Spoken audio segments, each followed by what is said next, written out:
porque hoje o tema é um grande desafio, né? Dos três, eu diria que é a realidade mais complexa para ser pensada e refletida.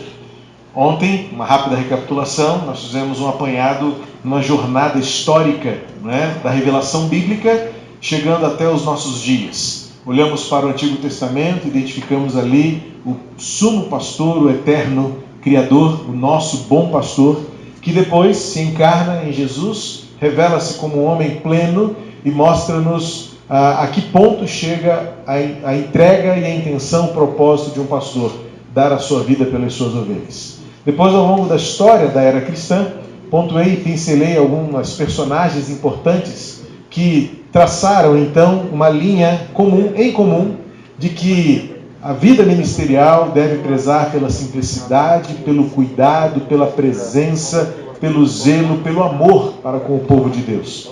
E então, voltando, né, ao texto bíblico, refletimos no Salmo 23, em que Davi, aquele pastor, olhou para o seu Senhor e o viu como o seu pastor. Então, aplicou a figura do pastor ao seu próprio Deus, e Deus deixou-nos lições preciosas do pastor que cuida, do pastor que está presente, do pastor que disciplina, do pastor que ao final ama por completo e se dá pelas suas ovelhas. Então é por isso que eu me propus a refletir sobre o tema desafiar. Como é que eu vou falar sobre o passado, se nós todos hoje vivemos o presente, né? E o que falar sobre pastor Batista ontem? Então deixar claro que nós temos raízes, que nós temos uma história, de que nós temos uma linha que nos conduziu, uma jornada que nos trouxe até aqui e que deve reacender no nosso coração a chama da vocação ministerial. E hoje, refletir sobre pastores batistas hoje é entender o desafio da contemporaneidade. Temos aqui nesse auditório várias gerações, e não só gerações de idade, mas também gerações de experiência. Hoje mesmo conversava com o pastor Anderson, irmão do pastor Emerson, que acabou de estar aqui falando sobre o aplicativo, o software de gestão eclesiástica. Ele é mais velho que o pastor Anderson, o Emerson, bem mais velho, né, Emerson, que você falou, muito mais, né? Mas é muito mais novo no ministério. Apenas 4 anos de ordenação, tendo 2 anos a mais do que o Emerson. Então, esta disparidade, eu diria, esta diversidade exemplificada por 2 irmãos aqui, nessa pluralidade de experiências, sem dúvida alguma, já é um grande desafio. Como alinhar as expectativas para pastores tão novos? Eu não sei quem seria o pastor mais jovem de idade aqui. Quem tem aí, vou puxar pela minha idade, quando eu fui ordenado, né? Eu fui ordenado com 23 anos. Quem tem 23 anos aqui ou menos? 23 cravado? Tem alguém com menos de 23 anos aqui? Então você é o nosso caçula, pastor. Era você que estava correndo comigo lá hoje? No campo? Não. Pareceu, a máscara engana, né? 23 anos. Imagina tratar de temas do desafio da contemporaneidade. Como é o seu nome? Gustavo. Pastor Gustavo e pastor Marcelo. Não estou chamando pastor de idoso, viu, pastor? Apenas os cabelos brancos semelhantes, sabe? Vou usar o teu exemplo, talvez seja até melhor, para você vai ficar mais confortável. Cadê o pastor Juarez? Que é o nosso decano aqui, provavelmente. Aí, pastor logo atrás. Está tão bem, pastor, que eu nem te reconheci atrás do pastor Marcelo, viu? Então, imagina a gente atrelar no mesmo auditório demandas, expectativas e referendar experiências numa pluralidade tão grande já num próprio auditório como este. John McDowell, né, um apologista, escreveu vários livros, se meteu uma controvérsia aí no final desse ano, recentemente, falando sobre racismo, falou umas bobagens lá, mas na sua história, né, de fé, depois ele pediu perdão, no dia seguinte ele se recompôs da bobagem que ele falou. Procura na internet lá, depois você vai descobrir a polêmica de John McDowell. Tem vários livros escritos sobre apologética cristã e liderança. E ele tem uma frase que, de fato, me faz refletir sobre o desafio da contemporaneidade. Ele disse: há 3 mudanças culturais que desafiam e ameaçam a igreja hoje. 3 mudanças culturais que desafiam e ameaçam. E ele lista essas 3 mudanças. Primeiro, uma mudança epistemológica, ou seja, a nossa fé está sob júdice. A Bíblia está no banco de réus da nossa geração. Hoje em dia a gente ainda está desgastando aquele velho dilema da Bíblia é a palavra de Deus, a Bíblia contém a palavra de Deus, a Bíblia se transforma a palavra de Deus. Isso é para a gente. O mundo não quer saber. O mundo simplesmente olha para mim e diz: isso não me interessa. A gente está preocupado em, na nossa teologia sistemática, definir e, de forma assertiva, defender, como cremos, os nossos fundamentos e princípios. A Bíblia é a palavra de Deus. Então, os ortodoxos, os liberais e outros na modernidade vão desconstruir isso. A geração nossa já está muito mais adiante, porque olha para a Bíblia e fala assim: isso não me interessa. Eu não estou nem aí para isso. A Bíblia está sob suspeita, porque ela não configura autoridade para a consciência dessa geração. Começando com minha filha, de 18 anos, com dilemas que ela tem vivido nessa transição de adolescência para a juventude, e conversando sobre os seus relacionamentos de amigos, de colegas, de amigas na escola, falávamos sobre algumas questões importantes da sexualidade, da imoralidade, dos vícios. E ela disse, eu louvei muito a Deus emocionado pelo que ela disse: pai e mãe, falou para nós dois juntos, a minha geração perdeu o medo do inferno. Não tem consciência do inferno. Ou seja, é uma questão epistemológica em que o conhecimento tem sido desafiado, as nossas bases, os nossos fundamentos têm sido desafiados e ameaçados, e aquilo que é o fundamento da nossa fé e da nossa prática, hoje, para o mundo, sim, não me importa, isso não me interessa. Eu não quero saber que autoridade é essa. É também um desafio porque a explosão de informações, olha que McDowell não disse isso em 2020, 2021, mas teorias de conspiração e fake news, intituladas hoje, essa gama de guerra pela informação, tem sido uma grande ameaça para a igreja, para a nossa liderança. Como ser líderes, como ser pastor hoje, diante de mudanças tão importantes, onde hoje a guerra não é mais nuclear. Hoje a guerra é da informação, em quem sabe mais, em quem domina os meios de comunicação, de informação, em quem diz o que é verdade e o que não é verdade. As famosas agências checadoras hoje, que determinam para você, e você tem que engolir, isso é verdade, isso não é verdade. E algumas verdades têm que ser desditas algum tempo depois, e não volta para pedir desculpa e dizer: nós dissemos que não era verdade, mas era verdade. Ou então nós dissemos que era verdade e não era verdade. Quando eu era menino ainda, adolescente, falar de comer ovos por dia era um risco, porque o colesterol explodiu o seu coração. E hoje em dia a ciência, que parece que hoje não muda mais, mas sempre está mudando, já vai dizer que quanto mais ovos você comer por semana, mais saúde você vai ter, mais proteína, mais vigor, mais energia. Quando eu era criança, falar em comer em banha de porco era uma heresia praticamente. E hoje em dia os nutrólogos falam: largue a margarina, deixe o óleo de soja para trás, volta para a banha, volta para a banha. Ou seja, nessa explosão de informações, de idas e vindas, o mundo vive uma incerteza presente. O que é verdade? Não é mais aquela pergunta filosófica, conceitual, é pragmática. Quando você olha o jornal e fala assim: será que isso realmente aconteceu? Será que isso está acontecendo? Quando nós estávamos no seminário há 30 anos, a gente discutia o que é verdade. Sócrates, Platão e tantas outras figuras importantes tentando estabelecer um conceito. E a gente vai sempre dizer assim: a verdade é Jesus. Claro, a gente acredita nisso, a verdade é uma pessoa. Mas quando eu falo de explosão de informação, de teorias de conspiração e de fake news, para usar o termo da moda, a questão é que hoje você recebe o link e fala assim: será que isso é verdade? Será que isso de fato faz sentido? Quer tentar aqui, Emerson, do meu lado? Cadê ele? Quer tentar aqui enquanto eu vou falando? Eu vou lendo e você vai tentando mexer aqui. E as mudanças de paradigmas. Mudanças intensas. Em velocidade a gente não consegue nem medir. Novas estratégias para as novas gerações, as tecnologias mudam rapidamente. A gente vive um afã do último modelo, da última geração, do celular, do carro, da televisão. A Black Friday está vindo aí, você está doido para trocar sua televisão pelo último modelo, sendo que a sua ainda funciona muito bem.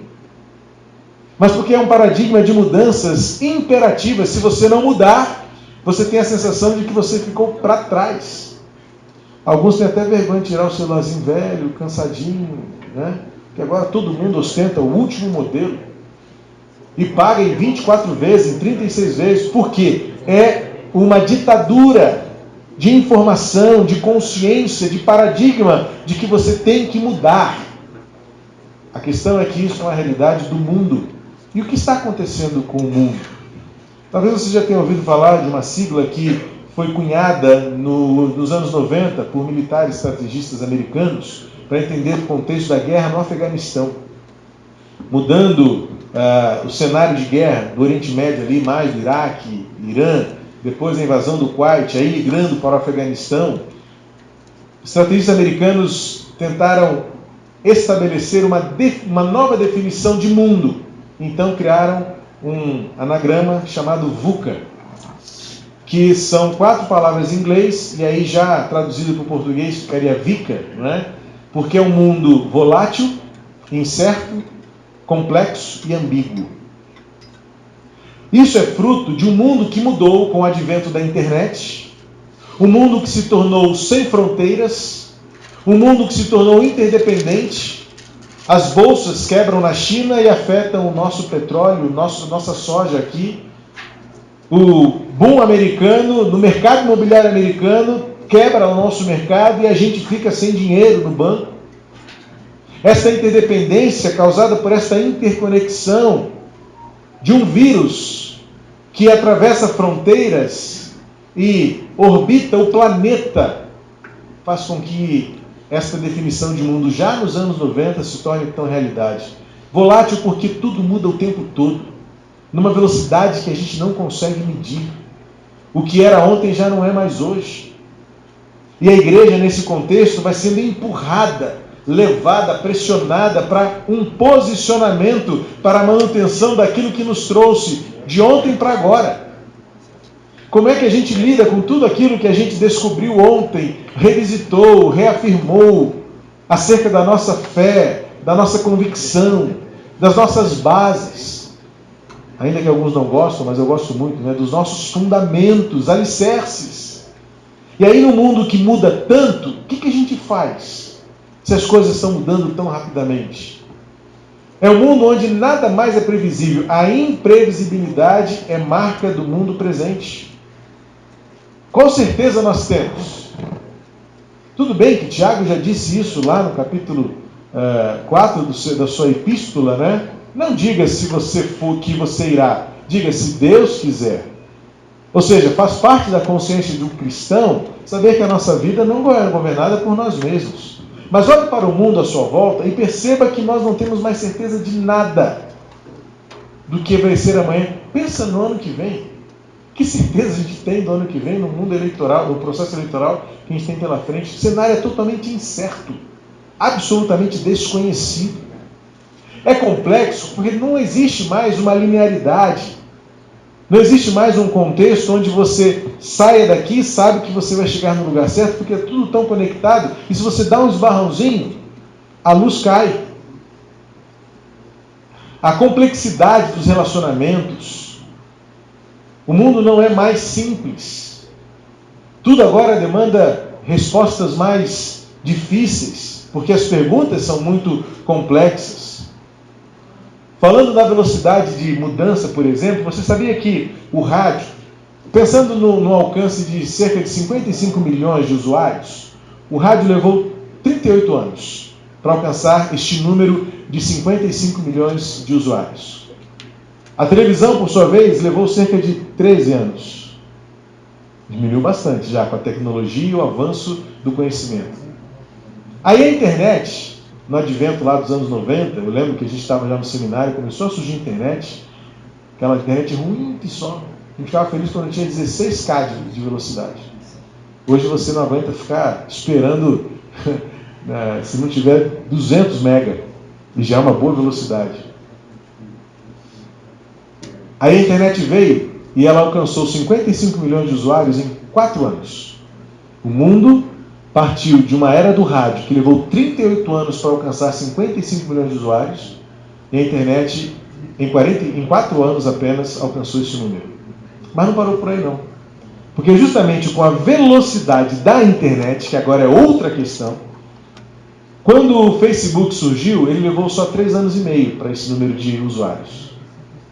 Mas ainda está na casa dos anos, né? Então, aí veio o Twitter e em 9 meses ele alcançou 55 milhões de usuários. Depois do Twitter, o Instagram, que hoje é a rede social mais usada, que a juventude mais usa, o Facebook ficou para a geração dos cabelos brancos. Os jovens não gostam do Facebook. Se você quiser se conectar com os jovens, você precisa migrar para o Instagram. Talvez até para o TikTok fazer uma dancinha lá para eles pararem para te ouvir. Misericórdia. O Instagram levou só 6 meses para alcançar 55 milhões de usuários. Agora, pasme. Em 2018 foi lançado o Pokémon, o aplicativo, aquele que o pessoal ficava caçando Pokémon, lembra disso? Você caçou Pokémon também? Um dia eu estava no carro visitando com meus diáconos, e a minha diaconisa atrás estava com o celular assim pelo vidro. Eu falei, o que foi, Vilma? Ih, pastor, aqui tem um lugar para recarregar Pokémon. Eu falei, minha senhora, 60 anos de idade, cara. Estava ela lá caçando Pokémon enquanto a gente ia fazer visita a uma irmã da igreja. Pasmem, o Pokémon alcançou 55 milhões de usuários em 22 dias. É assim que o mundo está mudando.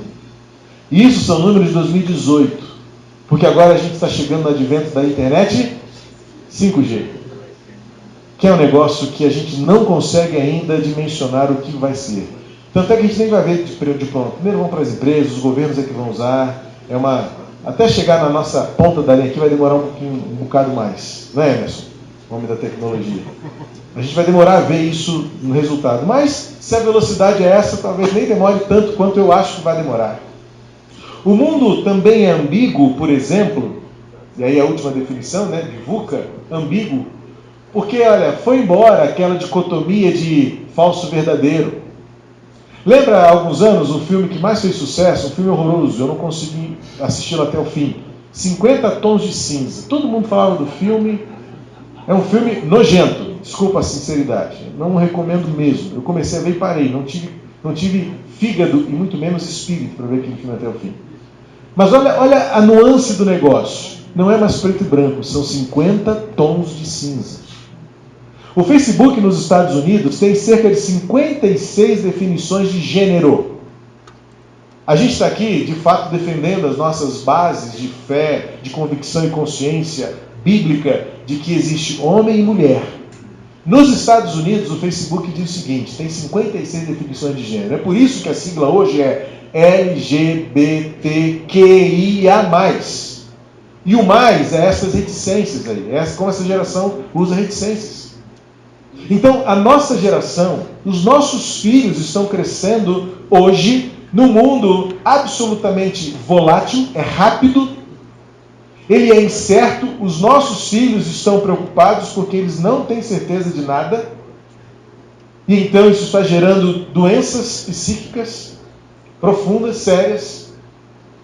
É um mundo complexo, onde você não se satisfaz mais com respostas simples.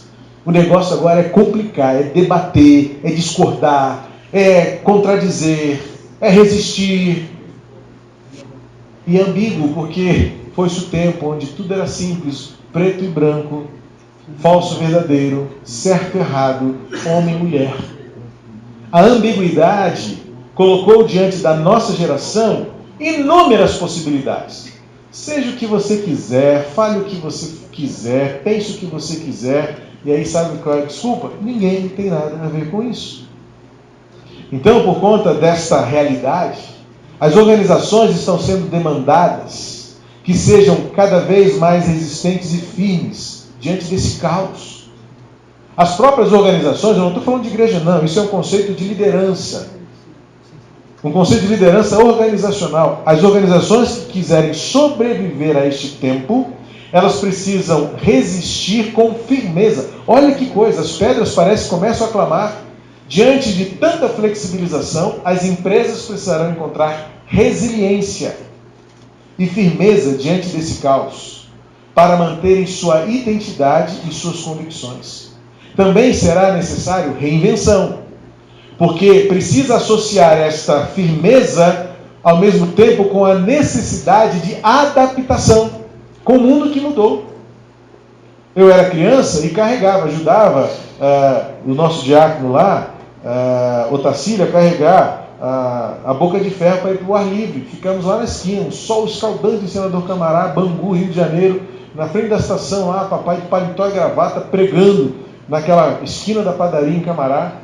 E eu lá, menininha, adolescente, curtindo, porque criança gosta de tudo, né? Eu adorava carregar aquela corneta, boca de ferro. Eu era o responsável por aquilo. Eu já gostava muito de som na época. Isso funciona hoje? Não vai funcionar. A gente vai ser taxado de maluco, de doido. Porque alguns que ainda conseguem fazer isso, ainda não têm o benefício da vergonha, vamos dizer assim, são taxados de loucos. Então, as organizações precisam se reinventar e, ao mesmo tempo, serem rápidas em perceber para se refazerem nesse contexto de tanta complexidade. É um mundo VUCA. Mas pasmem, com o advento da pandemia, surgiu um teórico contemporâneo chamado Jamé Cássio, que cunhou uma outra sigla. Não é uma correlação do VUCA, é também 4 letras, é um anagrama, 4 letras, não como uma troca, substituição, mas mais como causa e efeito, ou seja, este mundo VUCA, volátil, incerto, complexo, ambíguo, construiu em apenas 20 anos um mundo chamado Bunny. Se você pode perguntar, o nome dele é Jamais Cássio, com SC. Pena que não está mostrando aqui, vocês vão ter esse material depois. Ele propôs uma definição do mundo Bunny, que agora, no tempo em que vivemos, e a pandemia evidenciou isso muito claramente, é o tempo da desestruturação da sociedade. Todos os pilares que sustentaram a sociedade até aqui estão sendo desestruturados e desconstruídos. Pelo menos 5 pilares. O conceito de nação-estado, o conceito de religiosidade, o conceito de justiça, o conceito de religião, já falei a religião, né? O conceito de justiça, o conceito de educação, e não podia ficar de fora a política, né? Então, tudo aquilo que sustentou a sociedade como se fossem alicerces que mantiveram esta roda funcionando por mais de 2.000 anos, porque isso antecede a era cristã, é o conceito de que o mundo Bunny está em execução, como um efeito, um resultado deste mundo VUCA, que por conta das grandes mudanças tornou-se um mundo volátil, incerto, complexo e ambíguo.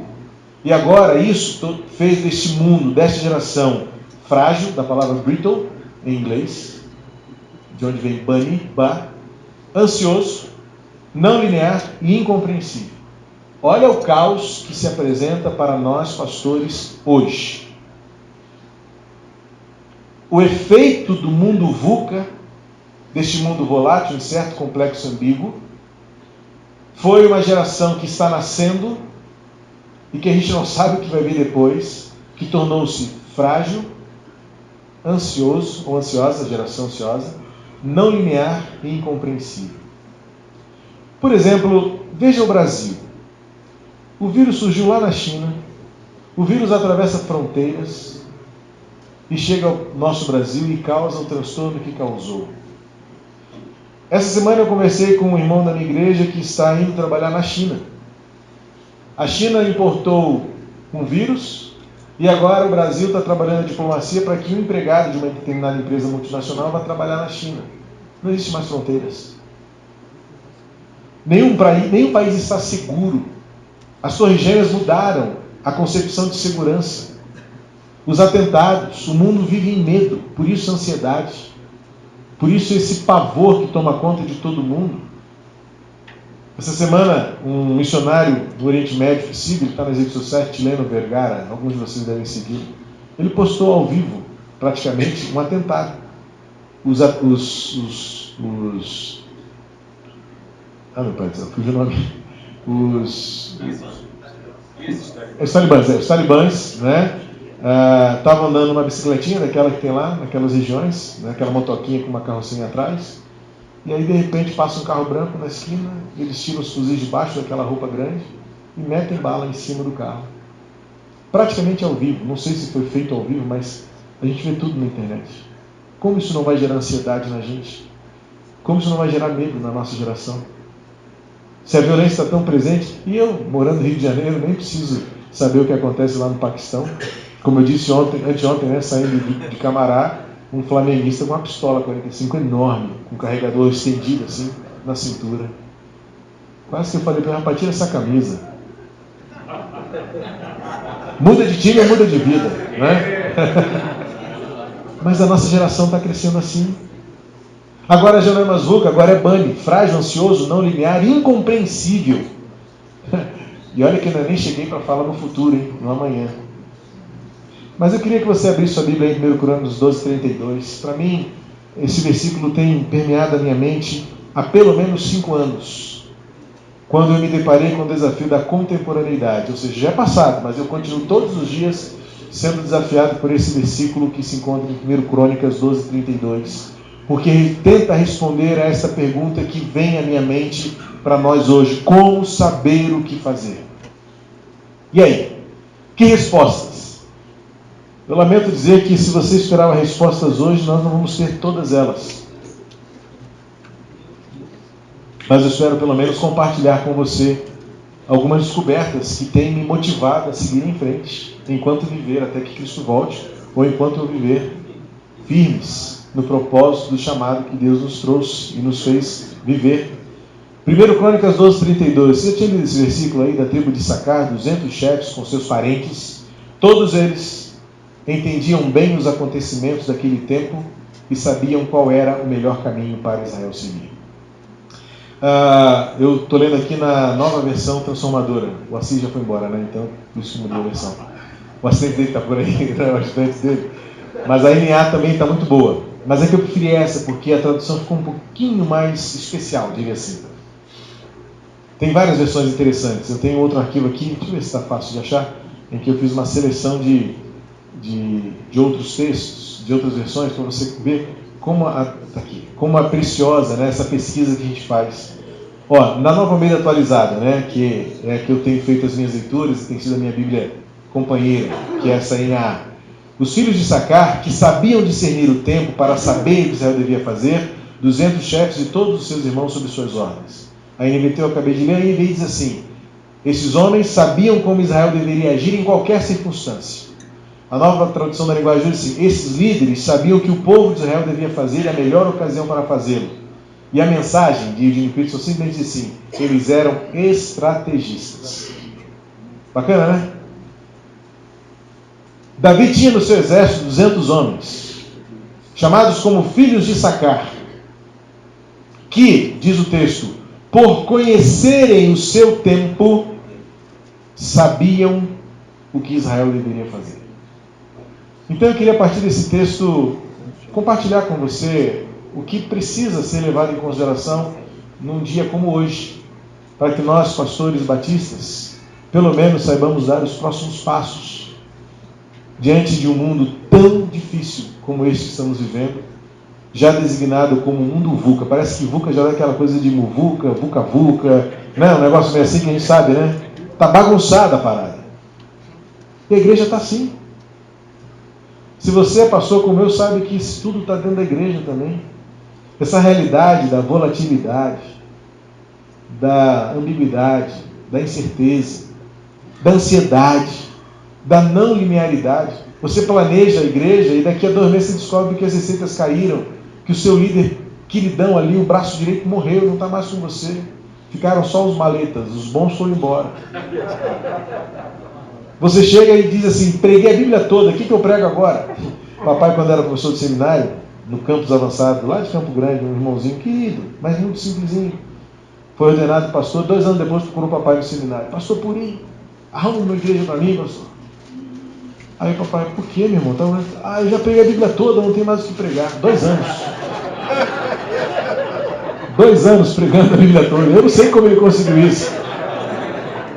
Eu estou desde janeiro em Efésios, não cheguei no final do capítulo 5 ainda. 1º domingo de janeiro, não cheguei no final do capítulo 5. Como é que o cara vai dizer? Aí é a bagunça que a gente vive, né? Como é que a gente arruma a casa? A gente precisa de mais filhos de Issacar. Eu tenho feito um lema para mim, né, na igreja, volta e me fala assim: por mais filhos de Issacar ao meu lado. por mais filhos de Issacar que se disponham a entender bem os acontecimentos desse tempo, que saibam interpretar e discernir o que está acontecendo e, por isso, saber qual é o melhor caminho para Israel. Esse texto, algum dia ainda vou fazer um banner bem grande, colocar na minha frente, assim, para que eu nunca me esqueça que eu preciso de mais homens de Issacar e eu preciso ser um deles também. E como é que a gente se transforma ou se torna um homem de Issacar? Primeiro, pastores hoje precisam estar em constante aprendizado. O passado nos ensina e o hoje é uma pós-graduação constante e intensiva. Olha como o texto diz, eles sabiam. O conceito do saber aqui é a ciência, sim. É a reflexão, é a contestação, é a descoberta. Pastores precisam estudar, precisam ler, precisam questionar, precisam ver o contraditório. Se tem um bichinho que é complicado de aprender coisas novas, é pastor. A gente acha que já sabe tudo. Já era assim no seminário, né? Eu lembro, eu estava no seminário e achava que meu pai já não sabia nada. Queria mudar o ministério de papai e hoje eu olho para trás e me arrependo tanto disso. Porque eu não sabia nada e hoje eu sei que nada sei. E olho para trás e vejo meu pai como uma referência impoluta para a minha vida. Papai é honrado com 57 anos no ministério, 86 de vida. E eu queria que papai vivesse mais uns 20 anos para eu poder. E a minha filha, com 18 anos, está embevecida. Agora ela descobriu o avô, né? Saiu da adolescência. Ela vai para a casa do meu pai, senta com ele, ouve, conversa. Aquilo me emociona tanto. E eu desperdicei tanto tempo da minha juventude achando que o papai estava fazendo tudo errado na igreja. E agora eu olho para mim assim, eu não aprendi nada ainda. Os homens de Issacar reconhecem que precisam aprender todos os dias alguma coisa nova. E você, pastor, precisa ser assim também. Você não é o dono da verdade. E eu sei que nós, pastores, somos um tanto quanto arrogantes. Porque a gente sabe, nossas convicções é fé. É assim que eu aprendi. Deu certo. Se tem uma coisa, por exemplo, que destrói qualquer processo de aprendizado, é o sempre foi assim. Deu certo no passado. O passado é o passado. E o que está mostrando aqui o texto é que esses homens sabiam, ajudavam Davi, porque eles aprenderam naquele tempo o que estava acontecendo. Então eles se dispuseram a estudar, a aprender. Eles sabiam o que fazer. Então, primeira coisa para os pastores de hoje, aprenda. Aprenda. Não tenha vergonha de mudar posicionamentos assim. Eu pensava que era de um jeito, agora é tudo de outro. Eu posso fazer de outro jeito, eu posso fazer de outra maneira. Isso é virtude. Virtude daquele que sabe que pode fazer melhor. Então, esses homens nos ensinam também que, além de aprender, a gente tem que também depender. O conceito aqui é, eles conheciam o seu tempo. Nota que não é controle cronológico, não era domínio da agenda, não era planejamento. Era discernimento. Só que esse discernimento, eu vou para o grego, né? O hebraico não tem essa riqueza que o grego tem, mas a ideia aqui não era a agenda, não era o calendário, eram os acontecimentos, era a era. Então, comparando com a nossa língua grega, é como se aqueles homens não estivessem preocupados com o cronos, mas com o kairos. Isso me leva a entender que eles tinham um discernimento que ia além do seu tempo, além do hoje. Era a capacidade de vislumbrar algo que ainda não existia, mas que poderia acontecer, porque eles estavam com o radar ligado. Uma tecnologia que não existia, mas eles estavam observando, eles estavam aprendendo, e eles estavam entendendo que quem governa o tempo é Deus. Então, essa dependência não é deles próprios, mas é uma submissão ao rumo natural que as coisas tendem a tomar. É natureza, é universo, é física, é química, é uma série de realidades que nós não controlamos. E se tem um problema no coração do homem, é achar que controla alguma coisa. Então, quando eu olho para os homens de Issacar, eu vejo que eles aprenderam a lidar com o tempo, com as mudanças do tempo, com as atualizações do tempo, com os desafios do tempo, mas isso os fazia certamente dependerem de Deus. E dizer assim, ó, está complicado o negócio. Davi, está difícil. Aqui a gente pode pensar numa estratégia assim, assado, mas olha, os tempos não são governáveis. As eras não são governáveis. O mundo muda por si só. É uma lei do universo. É a lei da entropia. Os físicos aí, né, que gostam. Eu conheci um professor de física aqui hoje, não foi? Professor de física aqui, meu querido, só não guardei o seu nome. José Luiz, genro do pastor Ximenes, não é isso? Isso aí, o bom pastor começa a guardar o nome das ovelhas pelo nome. Não é isso mesmo? Entropia em que todas as coisas estão em constante destruição autônoma. Um dia tudo vai acabar. Você não governa nada. E cuidado para você não achar que você governa a sua vida como se você fosse o dono dela. Existe um governante soberano. E os filhos de Sacar me ensinam, me mostram, me desafiam a olhar as circunstâncias assim, eu não dou conta disso. Eu sou humilde para dizer que eu tenho que aprender e tenho de depender de Deus, porque não é pela minha força. Leia a Bíblia e você vai ver quantas vezes as maiores vitórias não vieram da força do braço dos homens. Lembra da história de Moisés tirando o povo do Egito? Moisés chega lá todo felizinho. Faraó, é o seguinte, eu vim aqui para dizer que Deus mandou eu tirar o povo. Quem é Deus? Deus aqui sou eu. Volta lá, isso não existe. Aí Moisés vai para Deus e fala assim, como é que é isso? Tinha um plano, tinha uma agenda, tinha um tempo. Aí Deus relembra a Moisés, Moisés, você esqueceu o que eu falei? Não ia ser da primeira vez, não era pelo seu braço. Faraó só vai desistir quando ele não puder resistir. É um braço forte que vai tirar vocês daí. Porque se for da primeira vez, você vai achar que você que é o bom da história. E o bom da história sou eu. O eu sou. Então, pastores hoje precisam recuperar a dependência, a submissão ao Deus que governa tudo. E Ele não perdeu o controle da história. A gente entra em desespero, a gente sucumbe a este mundo complexo, volátil, incerto, ansioso, todas as designações que você sabe que é o mundo que eu e você vivemos, assim, não vamos conseguir. Sim, na força do nosso braço não vamos conseguir. Como filhos de Sacar, a gente precisa continuar aprendendo, mudando, mas sempre dependendo de Deus. E se há alguma coisa que vai caracterizar o nosso trabalho hoje, é o que os filhos de Sacar nos ensinam. Excelência. Olha como termina a descrição dos filhos de Sacar no texto. Eles sabiam qual era o melhor caminho. A gente sofre do mal do qualquer coisa. Hoje eu falava ao nosso workshop aqui de manhã sobre pregação. A gente se acostuma a fazer no automático. Ah, está dando certo, está bom, do jeito que está. Mas os filhos de Sacar me desafiam a buscar o caminho da excelência. O caminho mais elevado. Aquilo que o próprio apóstolo Paulo disse a Timóteo. O que você está querendo fazer, cara, é excelente. Então se prepare para isso. Então se a obra é excelente, a obra é superior, então o seu trabalho também precisa ser superior e excelente. E os filhos de Sacar ajudavam Davi a vencer suas guerras, porque eles davam a Davi insumos do que era melhor a ser feito. A gente se contenta com a mediocridade.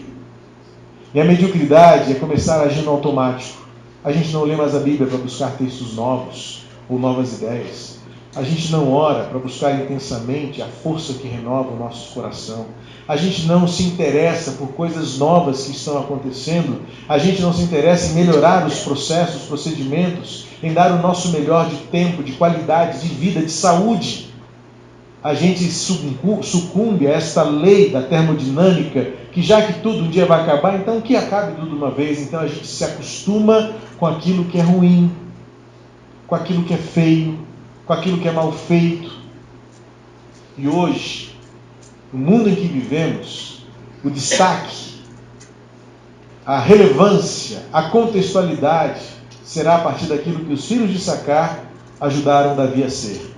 Um grande general, porque eles entenderam que havia um jeito melhor, um caminho melhor a ser percorrido. Então, o melhor caminho é aquilo que nós devemos fazer pela excelência. Pastores hoje, portanto, são aqueles que, como os 200 filhos de Issacar, aprendem a lidar com o seu tempo, não resistem, porque muitas vezes a resistência que as organizações vão buscar não é dar murros em ponta de faca, é você manter a firmeza das suas convicções, da sua essência, da sua natureza, dos seus princípios, mas aprender o que pode ser feito de novo, o que se está fazendo, o que se precisa, que respostas. Muitas vezes nós estamos respondendo perguntas que não nos foram feitas. Como, por exemplo, essa que eu disse, a gente está aí preocupado em definir se a nossa doutrina, a sã doutrina, atesta a Bíblia como palavra de Deus, como contendo a palavra de Deus ou como sendo transformada. E o mundo está colocando a palavra toda, a Bíblia toda no banco de réus. Isso não existe, Deus não existe, Deus morreu. E quando muitas vezes olha para a igreja, parece que tem razão, e Nietzsche tinha razão então, porque a crítica dele é essa, né? Quando eu olho para os cristãos, você sabe até, Deus morreu, Deus está morto, porque essa religião que está aí não funciona, não é fé, não está viva. E aí a gente precisa mais filhos de Issacar nos nossos dias, pastores hoje, que aprendem com as circunstâncias, que dependem do Senhor eterno, que é o governante de todas as coisas. E olha, quando a gente olha para esse mundo maluco, a gente entra em desespero, e a gente precisa ser lembrado pelo Espírito Santo. Deus não perdeu o controle. A gente lembra de José, que olha para a sua história e fala para os seus irmãos: o mal que vocês me fizeram, Deus transformou em bênção. É a capacidade de enxergar pelas lentes da espiritualidade, que depende de Deus, como os filhos de Issacar, que olham para o tempo e falam assim: Deus está nesse negócio, Ele não perdeu a mão ainda, e não perderá. E como Issacar, pastores hoje, que se esmeram, que se lapidam, que se esforçam, que se cansam, que se doam, que se desgastam para fazerem do ministério que fazem o melhor de todos. O melhor de todos.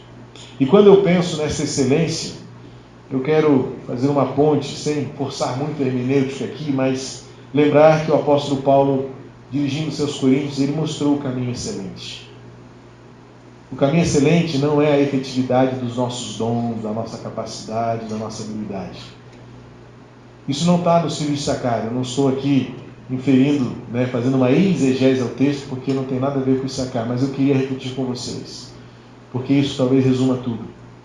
Se queremos fazer com excelência aquilo que nós fazemos, falta-nos um pouco mais de amor.